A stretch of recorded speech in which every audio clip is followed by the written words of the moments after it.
네, 속보로 전해드린 것처럼 오늘 오전 11시 22분 윤석열 전 대통령이 파면됐습니다. 정치권에서도 각종 소식을 내놓고 있었는데 윤 전 대통령도 조금 전 저희가 속보로 전해드린 것처럼 변호인단을 통해서 관련한 입장을 발표했습니다. 네. 내용 포함해서 저희 스튜디오에서 관련 대담으로 이어가 보도록 할 텐데요. 이경민 변호사, 진기훈 사회부 기자와 함께 쟁점별로 자세히 짚어보도록 하겠습니다. 두 분 어서 오십시오. 어서 오세요. 안녕하세요. 예, 안녕하십니까. 자, 윤 전 대통령 조금 전 변호인단을 통해서 입장을 발표했습니다. 11시 22분에 오늘 파면이 됐고 지금 2시간 30여 분이 지났습니다. 그동안 굉장히 숨가쁘게 정치권에서도 여러 입장들이 나왔는데 먼저 대통령 파면의 과정에 대해서 한번 짚어주시겠습니까?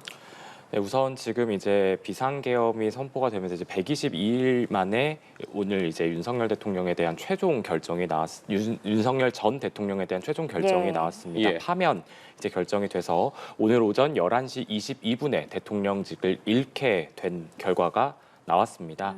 지금 일단 변론 준비 기일이 이제 지난해 12월 27일에 있었고요.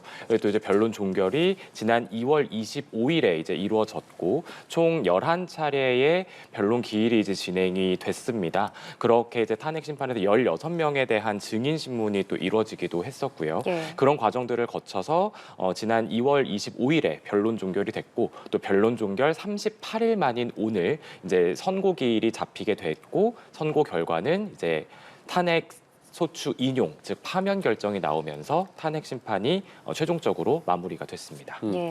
그동안 사실 선고가 예상보다 좀 늦어지면서 재판관들이 의견을 모으는 과정에서 일치되지 않은 부분이 있지 않았겠냐 이런 관측들이 많지 않았겠습니까? 당초에 뭐 3월 초 이야기도 나왔었는데 결국 4월 4일 오늘 오전 11시 22분이었습니다. 법조계에서 좀 예상보다 늦어진 부분에 대해서는 어떻게 평가하셨습니까? 결국 일치되는 데까지 좀 시간이 오래 걸렸다 이렇게 봐야겠습니까? 근데 뭐 사실 헌법재판관들이 이제 왜 늦어졌는지에 대해서는 이제 뭐 이유를 밝히지 않았기 때문에 좀 추정을 해보자면 일단은 뭐 시간이 이렇게 늦어진 데 있어서는 결국은 이제 결과론적으로 만장일치까지 갔던 것을 보면 어느 정도 평의를 계속해서 거치면서 그 의견을 좀 모으려고 했던 그런 절차에 좀 시간이 좀 걸렸던 것 같습니다. 그리고 이제 그 결론까지 가는 과정에 있어서도 이 결론에 가는 그 근거 자료들도 중요하거든요. 그래서 예. 그런 부분들에 있어서도 아마 재판관들 사이에 뭔가 이견이 있었다라고 할 것 같으면 그런 부분도 정리하는 좀 시간이 필요했을 것 같고 그래서 그런 모든 시간들이 좀 소요가 되다 보니까 조금은 이제 우리의 예상보다는 조금 더 늦어지게 된 것이지 않나 좀 이렇게 생각하고 있습니다. 예. 헌재는 이제 첫 문장이 중요하다는 얘기가 계속 나왔었습니다. 주문을 먼저 읽느냐, 요지를 읽느냐에 따라서 결론을 미리 예측해 볼 수 있었다는 건데 이번에는 요지를 먼저 읽었죠. 네, 앞선 이제 탄핵 심판 때 그 선고 때와 그 대통령 두 전직 대통령의 선고 때와 마찬가지로 예. 요지를 먼저 읽고 그 다음에 이제 마지막에 주문을 읽는 예. 형식을 취했습니다. 다만 박근혜 전 대통령 탄핵 선고 당시에는 이제 주문 이후에 이제 이정미 전 대행이 이제 보충 의견과 별개 의견 등을 좀 따로 빼서 설명을 했었는데 예. 오늘 같은 경우는 이제 중간중간에 쟁점별로 재판관들의 보충 의견이 있었던 부분들을 한꺼번에 설명을 하면서 요지를 한 번에 설명을 했고요. 예. 그 다음에 마지막으로 이제 시각을 11시 22분을 확인한 다음 주문을 낭독했습니다. 이게 전원 일치 의견으로 나오면 뭐 주문을 마지막에 읽고 또 예. 의견이 좀 갈리는 결과가 도출이 되면 그 주문을 처음에 읽는 것이 이제 말하자면 헌법재판소 실무 제요라고 하는 실무 법칙에 나와 있는 그런 어떤 걸로 정해져 있어서 사실 그런 추측들이 나왔었는데 네. 이 예. 부분에 대해서는 뭐 의견이 갈렸다 하더라도 주문은 마지막에 읽을 수 있다. 이건 재판관들 재량이다. 이제 이런 이야기도 많이 나왔었던 부분이 있습니다. 예. 결론적으로 오늘은 주문을 맨 마지막에 읽는 이러한 선고 요지가 진행이 됐습니다. 그 처음에 요지를 읽어내려고 할 때 뭐 재판관 누구누구의 의견이 있었다 이런 내용이 있었잖아요. 이게 보충 의견인 거죠? 그렇습니다. 이제 보충 의견이라는 게 그러니까 서로 만장일치이기 때문에 결론은 똑같습니다. 결론은 똑같고 보충 의견은 각 재판관들이 생각하기에 나는 이런 부분들에 대한 보충 의견이 있다. 이제 그런 부분들에 대해서 아마 이제 결정문 전문에 이제 실리게 될 것이고요. 예. 그래서 뭐 만장일치의 결론은 동일하되 그 논리로 가는 과정에 있어서 뭔가 이제 다른 의견이 있는 재판관 같은 경우에는 보충 의견을 낼 수가 있고 그래서 그 부분에 있어서 아마 이제 문영배 권한 대행이 이제 낭독을 하면서 좀 언급을 했던 것 같습니다. 지금 그 보충 의견 등을 포함해서 총 22분이었습니다. 주요 쟁점을 저희가 한 5가지로 계속해서 짚어봤었는데 걸린 시간은 좀 어떻게 봐야겠습니까? 상당히 구체적으로 여러 부분들에 대해서 이유를 밝히지 않았겠습니까? 그렇습니다. 소추 사유별로도 그렇고 이제 처음에 이제 절차적인 부분에 있어서도 이제 이유를 밝혔는데 사실 이 부분에 있어서는 좀 뭐 직전에 이제 뭐 노무현 전 대통령이라든지 아니면 박근혜 전 대통령보다는 조금 더 이제 시간이 길 것이다라고 예상을 했었지만 좀 그 예상과는 다르게 그래도 좀 임팩트 있게 뭔가 이제 정리가 된 상태에서 이렇게 좀 뭐 이유를 밝힌 것 같거든요. 그래서 그런 부분들에 있어서는 뭔가 이제 근거라고 할 수 있는 부분들에 대해서도 이제 잘 언급을 했고 무엇보다 좀 객관적인 근거들. 그러니까 우리 국민들이 당시에 그 계엄군이 투입이 되는 모습들도 지켜봤고 뭐 포구령의 존재라든지 이런 객관적인 근거 자료들이 많이 현출이 됐었고 그리고 여기에 더해서 뭐 당시에 이제 국회의원들을 끌어내라라는 그런 지시가 있었는지 그다음에 주요 정치인이나 법관을 체포하는 데 있어가지고 그런 메모의 신빙성 여부에 대해서도 객관적인 근거 자료들이 좀 존재하다 보니까 아무래도 그 선고문을 작성을 해서 결론까지 가는 데 있어서는 뭐 크게 이제 뭐 분량이 그렇게 막 늘어지지 않고 좀 이제 간결하게 정리가 된 상태에서 결론까지 갈 수 있었다 이런 걸 좀 뒷받침할 수 있을 것 같습니다. 예, 예. 알겠습니다. 자, 이렇게 우원식 국회의장의 입장도 나왔고 조금 전 윤 전 대통령의 메시지도 저희가 전해드렸는데요. 이렇게 윤 전 대통령 파면과 관련한 정치권의 소식도 계속 지금 전해지고 있죠.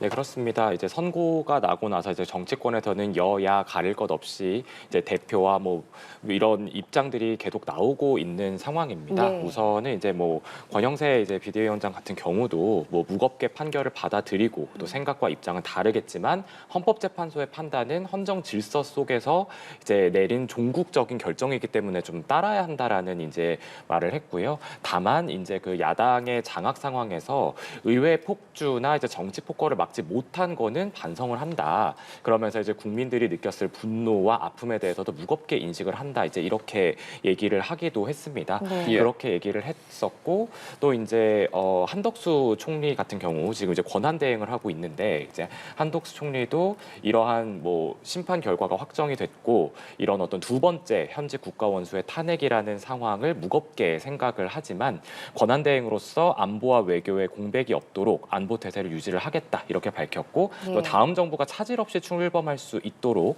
차기 대선의 관리에 최선을 다하겠다고 또 얘기를 하기도 했습니다. 네. 또 이재명 더불어민주당 대표 역시 오늘의 판단을 받아들인다면서 이런 어떤 국민들께 감사의 인사를 전하기도 했고요. 그래서 이런 이재명 대표와 이제 우원식 의장 같은 경우도 좀 비슷한 결로 그렇게 국민께 감사를 전하면서 앞으로 좀 평화로운 나라에서 희망을 가지고 같이 나가자 이러한 어떤 국민 화합의 메시지를 내놓기도 했습니다. 예. 지금 저희 기자께서 정리해 주신 것처럼 윤 전 대통령이 메시지를 냈고 이제 변호인단을 통해서 입장을 계속해서 밝혀오고 있는 상황인데 지금 이번 헌재 선고 이외에도 내란 우두머리 혐의로 형사 재판 받고 있지 않겠습니까? 네. 오늘 좀 선고가 형사 재판에도 영향을 미치는 겁니까? 앞으로의 좀 움직임에 대해서는 저희가 어떻게 예측해 봐야겠습니까? 일단은 만약에 이제 이 기각이 됐다라고 한다면 대통령의 지위가 유지가 됐기 때문에 그러면 형사 재판 절차에 있어서도 이 재판 절차가 진행하는 데 있어서도 최대한 좀 배려를 해줬을 것 같습니다. 근데 이제 그런 단계는 지났기 때문에 이제는 아마 그냥 자연인 신분으로 돌아가서 일반인과 똑같이 이제 형사 재판 절차를 진행을 하게 될 것이고 네. 조금 의미가 있다라고 할 수 있는 부분은 그 내란죄와 관련해서는 이 부분이 이제 국회에 들어가서 이제 국헌 문란 목적으로 폭동을 일으켰는지, 그럼 이제 군에 대해서 이제 경찰에 대해서 지시를 했는지 여부가 중요한데 이 부분에 대해서는 이제 헌법재판소에서도 어느 정도 이제 지시가 있었다는 취지로 이제 결정을 내린 것이라서 이 부분은 조금 이 형사재판에 있어서도 충분히 영향을 줄 수 있는 부분이라고 생각이 됩니다. 물론 이제 그 부분에 있어서는 형사재판에서 다시 한번 뭐 증인으로 채택을 해서 반대 신문권도 행사를 하고 이렇게 사실관계를 정리하기는 해야 하지만 헌재에서 나왔던 이 결론도 어떻게 보면 유의미한 참고 자료가 될 수가 있고 그래서 이 부분에 있어서도 영향을 미치게 된다라고 생각하시면 되고 그리고 나머지 또 다른 사건들에 있어서 혹시나 이제 피의자 신분으로 되어 있는 건들에 있어서도 혹시나 이제 뭐 이후의 절차에 있어서는 이 불소추 특권이 적용되지 않기 때문에 네. 앞으로는 뭐 수사 절차라든지 이후의 절차도 진행이 될 수 있다. 좀 이렇게 예상을 해볼 수 있을 것 같습니다. 그 짚어주신 부분과 관련해서요. 지금 이제 불소추 특권이 사라졌기 때문에 앞서 말씀해주신 부분 이외에도 뭐 내란 수사 관련해서 직권남용 혐의라던가 추가 기소될 가능성도 나오고 있고 또 명태균 씨 공천 개입 의혹 수사선상에 대해 오를 수도 있지 않겠냐 뭐 이런 부분도 있는데 그 부분까지는 좀 앞서 예측해 보는 겁니까? 아니면 어떻게 현실성이 있는 부분인 겁니까? 일단은 객관적인 증거 자료가 있는 부분에 대해서는 이제 수사기관에서 수사를 해볼 수가 있을 것 같습니다. 그래서 이제 뭔가 공천 개입과 관련해서도 어쨌든 진술이 나오고 있고 그런 부분들에 대해서 대화 내용이 이제 나와 있는 부분이 있다라면 충분히 피의자로 신분을 전환을 해서 이제 확인을 해볼 필요성이 있다라고 수사기관에서는 판단을 할 것 같고요. 그리고 이외에 그때 당시에 이제 그 체포영장이 발부가 되고 나서 체포영장을 집행을 하는 데 있어서도 당시에 이제 그 경호처가 막았었던 부분에 있어서 이제 그 부분도 이제 뭔가 이제 지시를 한 게 아니냐 뭐 이런 부분들에 대해서도 이제 어느 정도 혐의가 있는 걸로 저는 이제 보고 있거든요. 예. 그래서 이런 여러 가지 혐의들에 대해서도 지금 이제 수사기관에 뭐 수사 대상이 되는지 물망에 올랐던 만큼 이제는 불소추 특권이 완전히 사라진 상태이기 때문에 앞으로 수사 및 뭐 이후에 혹시나 재판에 회부가 된다면 재판 절차까지도 진행이 될 것을 충분히 예상해 볼 수 있을 것 같습니다. 예, 그러면 여기서 이제 파면된 전직 대통령으로서의 예우는 어떻게 되는지 궁금한데 그럼 윤 전 대통령은 관저에서 바로 나오게 되는 건가요? 그 관저 퇴거 의무는 즉시 발생을 하게 됩니다. 왜냐하면 관저가 현직 대통령으로서만 누릴 수 있는 예우이기 때문에 네. 지금 현직 대통령으로서의 권한과 지위는 오늘 오전 11시 22분부로 박탈이 된 상황이기 때문에 네. 그 관저 퇴거 의무는 즉각적으로 발생을 합니다. 다만 지금 앞서 박근혜 전 대통령의 경우에도 물론 파면은 2017년 3월 12일에 결정이 있었지만 예. 관저를 나온 거는 3월 12일이에요. 청와대를 나온 거는 예. 이제 그게 삼성동으로 새롭게 옮길 그 주택이 좀 노후화가 됐고 또 이제 경호 문제 등의 좀 조율이 필요한 시간이 있어서 이틀 정도가 소요가 됐었는데 윤 대통령 같은 경우는 지금까지 알려진 지금 사저라고 되어 있는 부분이 공동주택입니다. 예. 그렇기 때문에 이게 경호상의 문제도 좀 해결이 돼야 되는 부분이 굉장히 많이 있고요. 지금 그 부분에서 경호처가 지금 준비가 되어 있는지 이런 부분들도 좀 논의를 해야 되는 부분들이 분명히 있습니다. 물론 윤 대통령은 취임하고 나서 6달 정도는 그 공동주택에서 출퇴근을 한 바가 있기는 합니다. 네. 그렇지만 뭐 이게 또 다시 이제 퇴거를 해서 지금 앞으로 이제 전직 대통령, 이제 파면된 전직 대통령으로서는 기본적인 경호는 받을 수가 있거든요. 예. 근데 그 경호가 과연 공동주택에는 지금 적합한 경호인지 이러한 부분들은 좀 살펴봐야 할 것 같고요.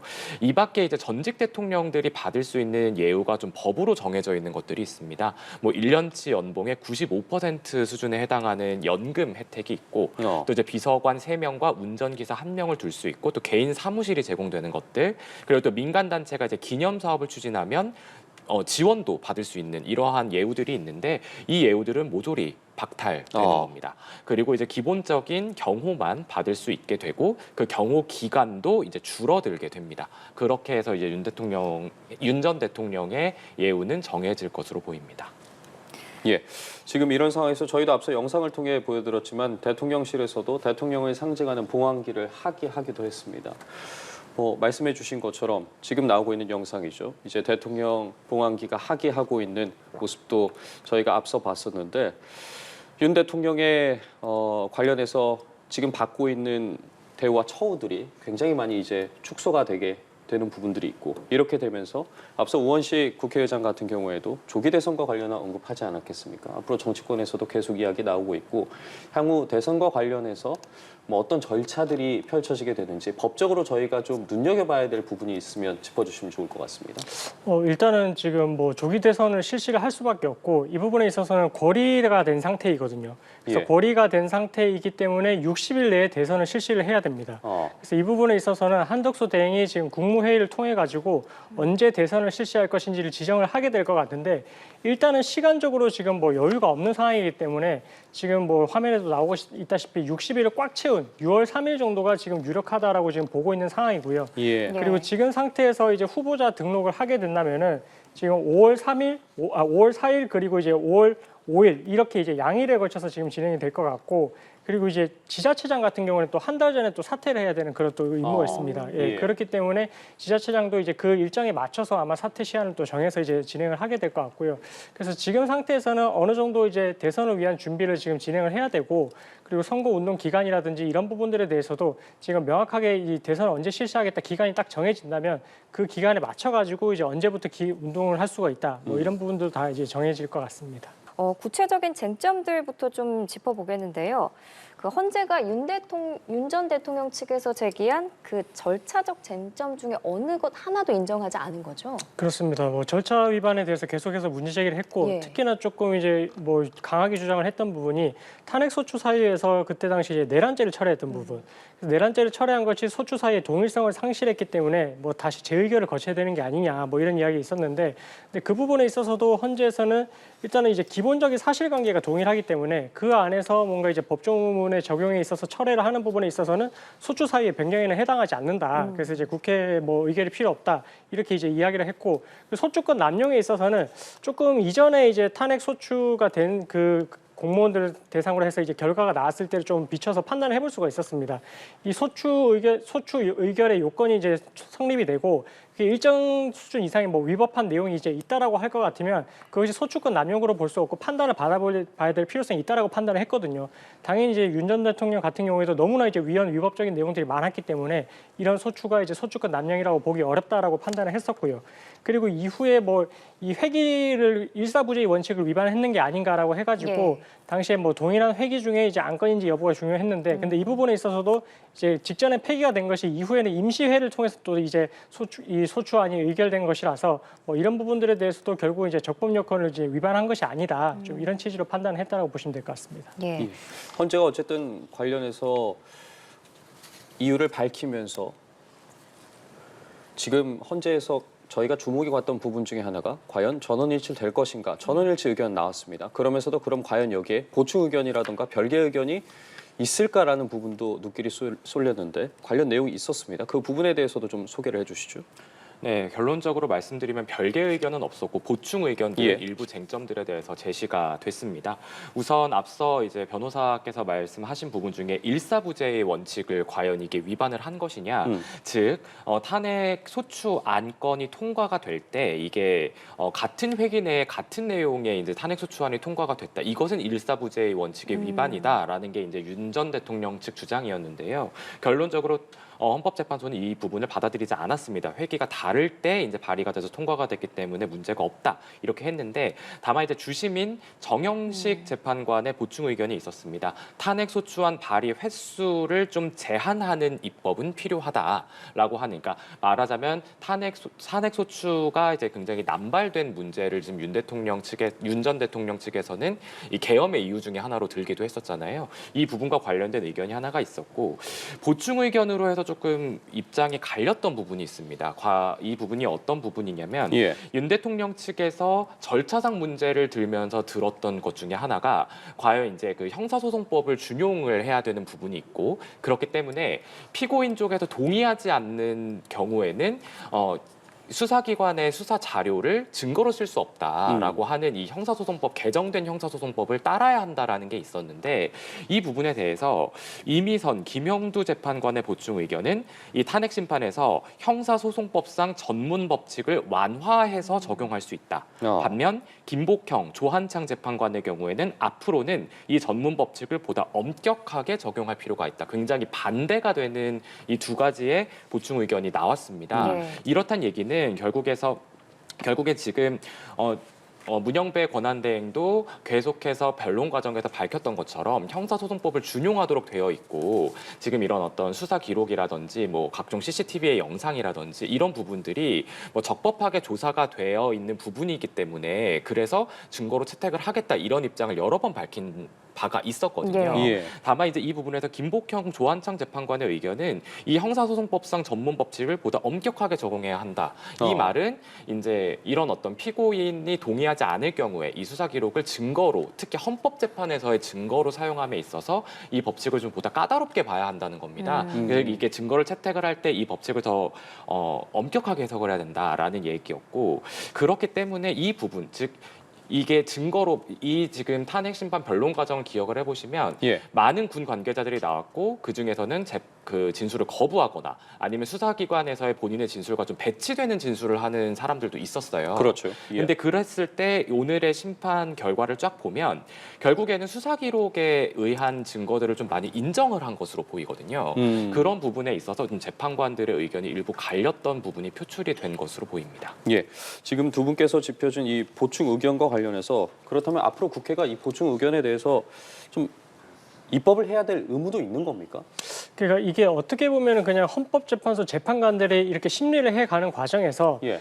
어떻게 보면 조금은 뭐 일리 있는 주장이다. 좀 이렇게 좀 해석을 할 수 있을 것 같습니다. 근데 그게 받아들여질 정도까지는 아닌데 뭔가 이제 유의미한 주장은 맞다. 그래서 이제 뭐 피고인의 이 방어권을 보호하기 위한 취지에서 이 형사소송법에서는 이제 개정이 됐고, 그래서 이제 수사기관의 증거를 피고인이 부동의를 하는 경우에는 쓸 수가 없도록 했는데, 이걸 탄핵 심판 절차에서는 지금 이게 채택을 해서 썼거든요. 예. 그래서 이런 부분들에 있어서 헌법재판소 재판관들도 뭐 일부는 이제 지금처럼 이제 완화해서 적용을 하는 게 맞다. 왜냐하면 형사재판과 헌법재판의 성질이 다르기 때문에 그렇게 적용하는 것이 맞다라는 의견이 있는 반면에, 또 일부 의견에서는 지금 재판관들이 이 형사소송법의 개정 취지에 맞춰서 피고인이 동의하지 않는 경우에는 이렇게 쓸 수 없는 그런 과정이 있으니까 지금 이 헌법재판에서도 비슷한 취지에서 이 증거 능력을 인정하는 데 있어서 좀 엄격하게 판단을 해야 되는 게 아니냐, 좀 이런 의견을 낸 것이고, 그래서 이런 부분들에 대해서는 이런 보충 의견이 있었기 때문에 뭐 입법을 하는 측면에서 아니면 뭐 이후에 헌법재판소에서 이 증거 능력을 채택을 하는 부분에 있어 가지고는 좀 다르게 좀 판단이 될 수가 있고, 뭔가 이제 달리 볼 그런 방향성을 좀 제시를 했다. 그래서 이것이 뭐 입법의 의무까지 부여를 한 것이라고 좀 보기는 어려울 것 같고, 그냥 어느 정도의 방향성을 제시한 그런 의미 있는 그런 판결의 내용이다라고 보시면 될 것 같습니다. 예, 이제 소추 사유별 판단도 한번 짚어보도록 하겠습니다. 먼저 비상계엄 선포의 실체적 요건을 충족했느냐에 대한 판단이 있었는데요.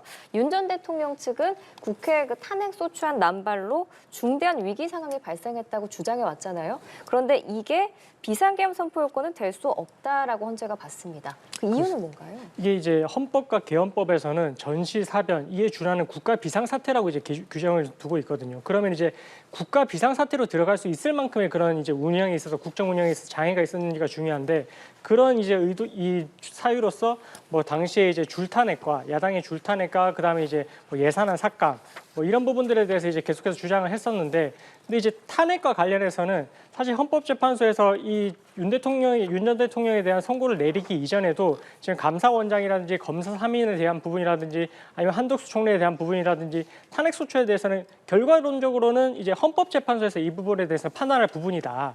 이 윤 대통령이 이렇게 이 문제 제기를 하긴 했지만 결국은 이 부분에 대해서 해결을 할 수 있는 헌법재판소라는 그런 이제 수단이 남아 있기 때문에 꼭 이런 국가 긴급권을 행사를 해서 이렇게 이제 뭔가 좀 비상적으로 이런 조치를 해야 될 필요성까지 있다라고는 그런 목적을 정당화하기는 어렵다라고 판단을 한 것이고, 그리고 예산안 사건과 관련해서도 이 대통령이 그때 당시에 계속해서 이제 법률안에 대해서는 제2요구권을 행사를 하고 있었습니다. 거부권을 행사를 하고 있었기 때문에 그런 상태라면 물론 이제 거부권을 행사를 하고 다시 이제 입법안이 또 의결이 되고 이런 부분이 계속 과정이 반복되긴 했지만 그걸 막을 수 있는 그런 방지책도 있기는 있었다라는 것입니다. 꼭 이것이 국가 긴급권을 행사를 하면서 경고성 계엄으로서 이렇게 알릴 그런 이 수단밖에 없었느냐라고 한다면은 꼭 그것은 아니었다라는 취지의 어떻게 보면 판결의 내용이거든요. 예. 그래서 비상계엄 선포를 함에 있어서 그런 정당성을 부여를 하기 위해서 그런 사유를 들었지만 헌법재판소에서는 그 사유에 대해서는 이제 이 개헌법과 헌법에 규정한 이 비상계엄 선포의 사유가 될 수 없다라고 판단했다라고 보시면 될 것 같습니다. 그 부분과 이어서 헌재에서 짚어준 부분 같은 경우에